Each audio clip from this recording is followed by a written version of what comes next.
देखिए, बीजेपी और आरएसएस की बात और गधे की बात दोनों बराबर है। अडानी के खिलाफ एक शब्द भी सुनना माननीय प्रधानमंत्री राजा बाबू को गवारा नहीं। अरे भैया, तुम हिंदू धर्म के, सनातन धर्म के ठेकेदार हो, हिंदुओं के ठेकेदार हो। आप बताइए, किसानों के साथ न्याय हुआ? नहीं हुआ। आप बताइए, इस देश में शिक्षा का स्तर बढ़ना चाहिए, उस पर न्याय हुआ? नहीं हुआ। आप बताइए, मतदाताओं का बार बार शोषण होता है, उनके साथ न्याय हुआ? नहीं हुआ। एक बार अगर ये लोग मोदी जी को दोबारा ला दिए तो इस देश की जनता कच्चे में दिखाई देगी 1947 में। इस देश की जनता के साथ माननीय प्रधानमंत्री श्रीमान नरेंद्र दामोदर दास मोदी उर्फ राजा बाबू की सरकार ने शोषण किया। देखिए, बीजेपी और आरएसएस की बात और गधे की बात दोनों बराबर है। कहानी ये है कि सदियों से हमारे देश में पिक्चर बनती आई हैं। पहले बनी थी एक संघर्ष पिक्चर बनारस के ठगों के ऊपर, जो पंडित थे किस तरह से ठगी करते थे, जिसमें दिलीप कुमार साहब ने, बैजंती माला ने और बलराज साहनी ने काम किया था। लेकिन वो उसको मात दे दिया। बनारस के ठगों पर गुजरात के ठग भारी पड़ गए। और इस देश की जनता जब तक गुजरात के ठगों को समझे तब तक बहुत देर हो चुकी है। गुजरात के ठग कौन है? इस देश के माननीय प्रधानमंत्री राजा बाबू और इस देश के गृह मंत्री माननीय अमित शाह जी।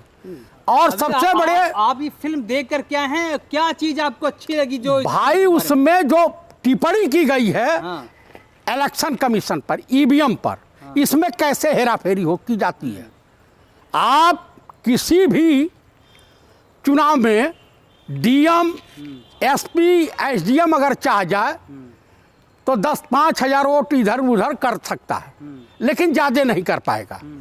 1-2 लाख वोटों की हेराफेरी नहीं कर पाएगा। अमीरों के कर्ज माफ हो जाते हैं, किसान आप सुनते जाइए, पहले पूरी बात सुनिए।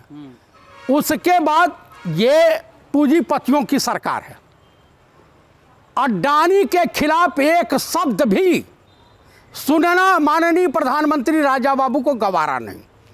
आज मध्य प्रदेश में हुआ कि आरएसएस के जो प्रचारक हैं, पूर्व प्रचारक हैं, एक नई पार्टी का गठन कर लिया, बीजेपी के लिए आफत खड़ी कर दिया। जब चुनाव आता है तो आरएसएस प्रमुख मोहन भागवत बिल से बाहर निकलते हैं और एक सगुफा छोड़ देते हैं। उन्होंने अभी तथाकथित बयान दिया कि हिंदुओं को गौ मांस खाने चाहिए। अरे भैया, तुम हिंदू धर्म के, सनातन धर्म के ठेकेदार हो, हिंदुओं के ठेकेदार हो, भारत के संवैधानिक पद पे। मैं वहीं आ रहा हूँ। और दूसरा जो किया है, जो ये लाए हैं अग्निवीर योजना, 4 साल के बाद जो व्यक्ति आएगा वो ट्रेंड सोल्जर जो बढ़िया हथियार चलाना जानता होगा। कह रहे हैं कि मूवी और भी आई है पहले, जैसे बेबी आई, मधारी आई, तो ये मूवी की तारीफ क्यों हो रही है? लोग ये मूवी क्यों देख रहे हैं? इसमें केजरीवाल भी तारीफ कर रहे हैं। मैं आपको बता देना चाहता हूं, जो भारत सरकार वर्तमान समय में चल रही है, इनके कुरीतियों पे कुठाराघात किया है। अरे, बीजेपी का विरोध किया है, कह रहे हैं कि मौजूदा सरकार का विरोध कर रही है ये फिल्म। भाई, इनके अंदर बुराई है तो अच्छाई के साथ जो है बुराई, अच्छाई को दर्शाया है और बुराई का विरोध हुआ है। क्या अच्छा लग गया आपको शाहरुख खान की फिल्म में? सैनिकों का विक्रम राठौड़ बनना अच्छा लगा आपको? मैं आपको बता रहा हूं, मैं इंडियन आर्मी में नौकरी कर चुका हूं, इंडियन आर्मी के बारे में जानता हूं। आप बताइए, पुलवामा अटैक हुआ था, जो 40-45 जवान मारे गए थे पुलवामा में, उनके साथ न्याय हुआ? नहीं हुआ। आप बताइए, किसानों के साथ न्याय हुआ? नहीं हुआ। आप बताइए, इस देश में शिक्षा का स्तर बढ़ना चाहिए, उस पर न्याय हुआ? नहीं हुआ। आप बताइए, मतदाताओं का बार बार शोषण होता है, उनके साथ न्याय हुआ? नहीं हुआ। मतलब आपको अच्छा लगा? शाहरुख खान कह रहे हैं कि वोट दीजिए तो देख कर दीजिए, सोच के दीजिए, जैसे आप सब भाई ये टमाटर खरीदते हैं। ये हम 10 रुपया का घड़ा खरीदने जाते हैं तो 25 बार टन टन की इसमें कोई सुराग नहीं है। और रिक्शा अपना वाले को- मताधिकार। रिक्शा पे बैठते हैं तो रिक्शा वाले से भाड़े लेने के लिए क्या करते हैं? हाँ, उस पे भी हम लोग डिस्कस करते हैं कि भाई कम हो जा, जितना कम हो जा। तो वोट के लिए बीजेपी को देते तो हैं। आप बताइए कि बिना सोचे समझे राजा बाबू टाइप के लोगों को आप वोट दे देंगे। लोग, जनता तो बिना सोचे ही मोदी पे बटन दबा देती है। मैं ये कह रहा हूं कि भाई इस तरह से अमित शाह ने कहा ना कि ऐसा वोट डालिए कि करंट लगेगा। करंट किसको लगेगा? अब इस देश की जनता को करंट लग गया।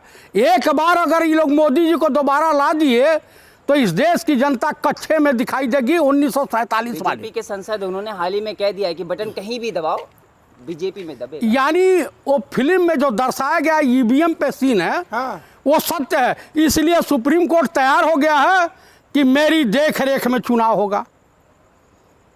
चुनाव आयोग पे विश्वास नहीं है, इसीलिए तो ये स्पेशल सेशन बुलाया गया, विशेष सत्र। 2 घंटे की मूवी देखकर आपका दिमाग हिल गया है। दिमाग नहीं, जो सच्चाई मूवी के सोशल मार्फत मीडिया पर लोग कह रहे हैं सरकार पर निशाना है मूवी।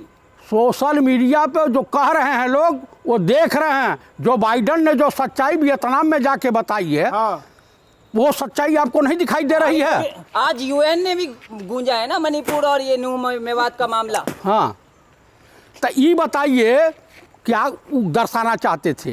क्यों प्रेस कॉन्फ्रेंस को इन्होंने टाला? क्यों पढ़े लिखे लोगों से ही भगने लगते हैं? शाहरुख खान का एक डायलॉग है, अरे बेटा कह से रहे- बात करने से पहले बाप से बात कर। भाई ये क्या डायलॉग वायलॉग से हम इत्तेफाक नहीं रखते हैं।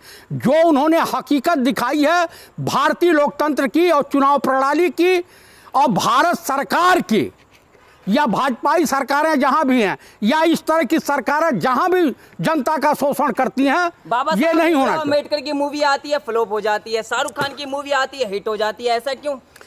शाहरुख खान की मूवी में सच्चाई से इस देश की जनता को अवगत कराया गया। जैसे संघर्ष फिल्म में आपको अवगत कराया गया कि बनारस में किस टाइप अरे की कह रहे में भी- पंचर बनाने वाले, सब्जी वाले, ठेले वाले ये जा रहे पिक्चर देखने। भी हिट मूवी को करने के फ्लॉप लिए। कर देते हैं आप। तो ये बताइए, जब ये मान लिए ना बीजेपी वाले कि ये पिक्चर गरीबों को टच कर रही है, किसानों को टच कर रही है, महिलाओं को टच कर रही है, विद्यार्थियों को टच कर रही है, बेरोजगार नौजवानों को टच कर रही है, इसका मतलब यह है कि इस देश में, इस देश की जनता के साथ माननीय प्रधानमंत्री श्रीमान नरेंद्र दामोदर दास मोदी और राजा बाबू की सरकार ने अगर- शोषण किया है। अगर गरीब लोग देखने जा रहे हैं जैसे कि पंचर बनाने वाले, सब्जी वाले, ठेले वाले, तो क्या टैक्स फ्री होना चाहिए क्या ये फिल्म को?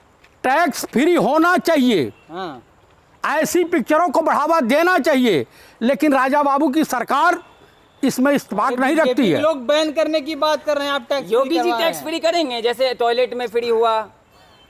अनुपम खेर की मूवी आई बेबी। आपको मैं बता दूं, अनुपम खेर की बात कर लिए, आप अक्षय कुमार की बात कर रहे हैं, मूवी अच्छी बना रहे हैं आप। ये शाहरुख सब खान मूवी शाहरुख नहीं खान बना रहे हैं, ये गुणगान कर रहे हैं, भाड़ टाइप की मूवी बना रहे हैं। भाड़ समझते हैं?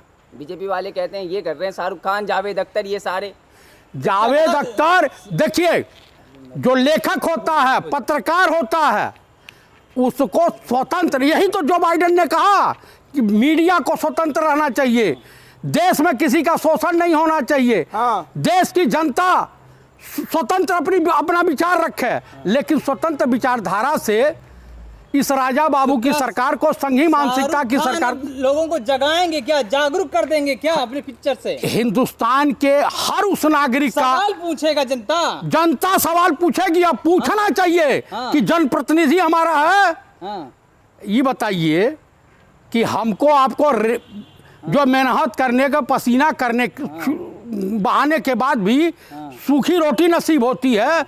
आप 5 साल में गांव का प्रधान बोलेरो स्कॉर्पियो से यात्रा करता है, तो कहाँ इस देश का अधिकारी सुधर जा, इस देश के तमाम जो है कर्मचारी सुधर जाएं। अरे चुनाव से पहले इस तरह की फिल्में लाई जा रही हैं, हो सकता है बदनाम करने सरकार की को साजिश बदनाम हो। करने की साजिश।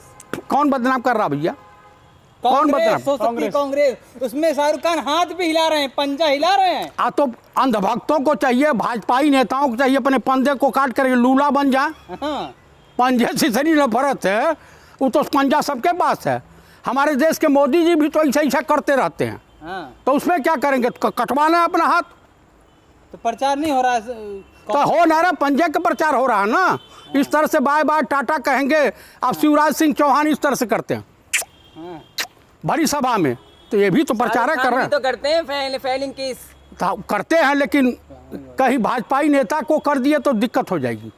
हाँ, आरोप लग जाएगा भैया। मौजूदा सरकार के खिलाफ जो भी बोलता है वो सीधे जेल जाता है, देशद्रोही करार दे दिया जाता है। सलमान खान को नहीं दे दिया जाएगा क्या? देखिए, आप बताइए, शाहरुख खान हो, क्या उनका मुसलमान होना, इस्लाम धर्म को मानना गुनाह है? मैं ब्राह्मण हूँ और ब्राह्मण विचारधारा का कायल हूँ। अगर हम भाईचारे की बात करते हैं, गंगा जमुनी तहजीब की बात करते हैं, पंडित राहुल गांधी आप इस कैसे देश ब्राह्मण में, हैं? ये आखिरी सवाल। शाहरुख खान के मूवी को अच्छा बता रहे हैं, बीजेपी कह रही है बदनाम कर रहे हैं। भैया हम गंगा जमुनी तहजीब को मानने वाले लोग हैं। अच्छा। हम लोग जो है मोहब्बत की दुकान खोल रखे हैं, हम सबका जो है स्वागत करते हैं, सम्मान करते हैं। एक आखिरी सवाल, आखिरकार राहुल शाहरुख खान की जो फिल्म का जो बहिष्कार होता है, ये फिल्मों का बहिष्कार है या शाहरुख खान का बहिष्कार है? असल बात है, अच्छाई का बहिष्कार बीजेपी के लोग, अच्छाई सच्चाई का से इनको परहेज है। शाहरुख खान कंगना रनौत की मूवी फ्लॉप कर देते हैं आप। कंगना रनावत कोई मूवी बनाती हैं? कहते हैं कंगना अरे रनावत छोड़िए ने यार। बयान दिया है शाहरुख खान भगवान है फिल्म इंडस्ट्री के। तो फिल्मी दुनिया को उन्होंने कहा है ना, कम से कम उन्होंने कबूल किया, वो भी तो अंधभक्तों की श्रेणी में आती हैं। तो उसमें अगर फिल्मों का बहिष्कार हो रहा है, ये जो फिल्म मैसेज दे रही है कि इस तरह से सरकार से सवाल पूछना चाहिए, तो क्या फिल्मों का बहिष्कार है या शाहरुख खान का बहिष्कार? आप बताइए, गोरखपुर में ऑक्सीजन के अभाव में लोग मरे थे कि नहीं? लेकिन एक मुस्लिम डॉक्टर कफील को बलि का बकरा बना दिया गया, सरकार बना दी कि सरकार की बदनामी कैसे होती है। तमाम पत्रकार सवाल पूछते हैं, उनको जेल में कर दिया जाता है। ये सिलेंडर रानी से सवाल कोई पूछ ले, तुरंत नौकरी चली जाती है। प्रसून कुमार वाजपेयी को देख लिया, विशाल शर्मा को देख लीजिए, रवीश कुमार जी को देख लिया, जी जो अंजुम को देख लीजिए, आसफा खानम शेरवानी को देख लीजिए, साक्षी जोशी को देख लीजिए। ये तमाम पत्रकार तो हैं। तमाम पत्रकारों का सरकार के खिलाफ बोलने की सजा मिलेगी क्या? हाँ भाई, ये तो हैबे का डिक्टेटरशिप इसी को कहते हैं ना, इसी को तानाशाही सरकार कहते हैं। तो हर तानाशाह डरपोक होता है, कैर होता है। क्या इस फिल्म से 2024 में बीजेपी को नुकसान होगा क्या इस फिल्म से? इस फिल्म से ही नहीं, हाँ। इस देश की जनता जाग चुकी है। हाँ। अब इंडिया गठबंधन की सरकार बनेगी और एनडीए गठबंधन का अंतिम संस्कार होगा। ठीक।